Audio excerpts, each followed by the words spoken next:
pretty good tonight, Doug. But we can't. We had a couple guys back that could shoot. We're slowly working those guys back in there, and yeah, we hit some tonight. Started early and kept on going. Yeah, Brad got rolling. He made three, I think, in the first quarter. That confidence sort of breathes throughout the team. You see that's Yeah, I think when guys are hitting them, Doug, I think it does spread, and I think the same applies. You know, you miss a bunch in a row, and the next one the guys are maybe pressing a little bit. So it was good to see it going that way, and that was maybe our start back to things evening out a little bit.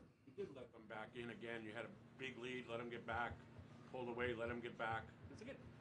There's a sameness to that. Is it frustrating to watch all the time? It's a little frustrating, Doug. You know, I think we played some really dominant basketball for stretches, and again, it's streaky a bit, right? And we want to try to again extend our consistent play and like extend that out longer. But the times where we're not playing that well, that can't be so underneath average. You know what I mean? So the times we're not playing that well, got to stay as close to average as well, because you're not going to play, you know, great and for 48 minutes, even though we're trying to stretch it out to that. But yeah, we gotta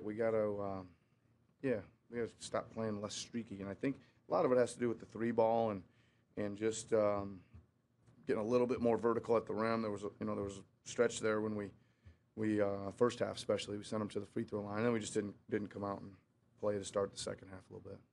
He was playing well before he got hurt. Is that a tough thing to do, to be out for an amount of time and then come back and pick up where you leave off? Well, I was happy he had a right wrist injury, right? So I think he made his first three he took, maybe his first two. So that was the first thing I said. I was like, geez, checks in the game and hits a three right off the bat, which you know, that's probably the thing you were going to check on the most. So it was nice. I thought he got a little tired in one stretch, which will happen when you've been out a little bit. But I thought he looked really bouncy, right? He got up in the air a little bit, and he was pretty active and quick. And maybe that happens too when you've been out. You're nice and fresh. You guys helped pretty aggressively off of specific ones of their shooters. Mania putting up a lot of threes, didn't make a lot of them. Were you happy with the three-point defense in that aspect? Or? Pretty happy, right? I thought there was some stretches where they had a whole bunch of wide open looks one after another. They didn't make some of them. We got very fortunate on that, but yeah, I think for the most part, there's a couple guys we wanted to really key on, and I didn't really look to see who got him up. Like, you know, Oubre, that's really good. Him and Porter 1 for 12 together. That's pretty good. We know Kawhi works extremely hard at his game. Yep. There are times when it looks like he's not even working and he comes up with 27 and 10. What's that say about his consistent effort?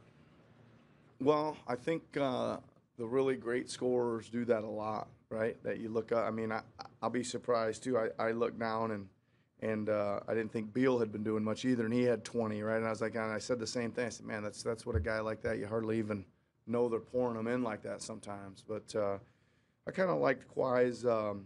Gosh, again, 12 for 22, and I'll bet you that could have real easy been a 16 or 17 for 22. He had a couple point blank little turnaround 4 or 5 footers that just in and outed on him. So I still think there's going to be a night when we're in here talking about is 19 for 22. I think here in the future.